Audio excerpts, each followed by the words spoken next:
Hello mga idol, andito ulit ang idol chef natin. Naglabas siya ng malupit na yelo na nilagyan niya ng napakainit na chocolate. Sarap niyan, diabetics attack.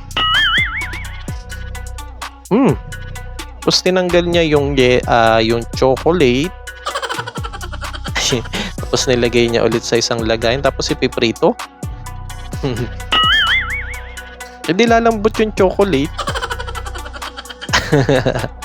Diba pwede naman niyang erekta kanina dito. Ayan. Siguro gusto niya maiba yung texture. Ito. Parang ilang beses tumigas tong chocolate Idol chef Ayan. Brown rice. Ano ito? Black rice. Tamang hugas-hugas lang. Tapos lagay tubig pampakulo. Pakulo-pakulo. At syempre, hindi mawawala yung pandan. Ayun nagmukha na siyang champurado. Parang, di ba malagkit? Tamang asukal.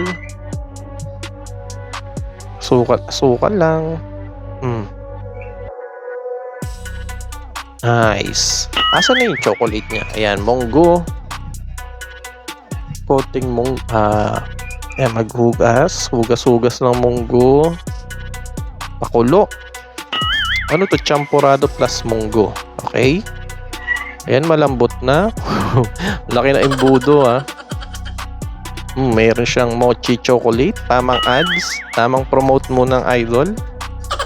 Ayan, may mga iba't ibang flavor. Tamang flavor ulit. Okay. Ayan yung mochi. Sarap Sarap ano yan? Milk, coconut. Coconut milk. Tapos pandan. Yan. Then, tapos na. Okay, inibabaw. Munggo, tapos yung coconut milk. Yung pala yung na papel ng purpose ng chocolate. Tapos yung mochi. Tapos yung matamis. Sarap Complete recados. And shoutout sa mga followers and viewers natin dyan. Thank you sa pag-subaybay dito sa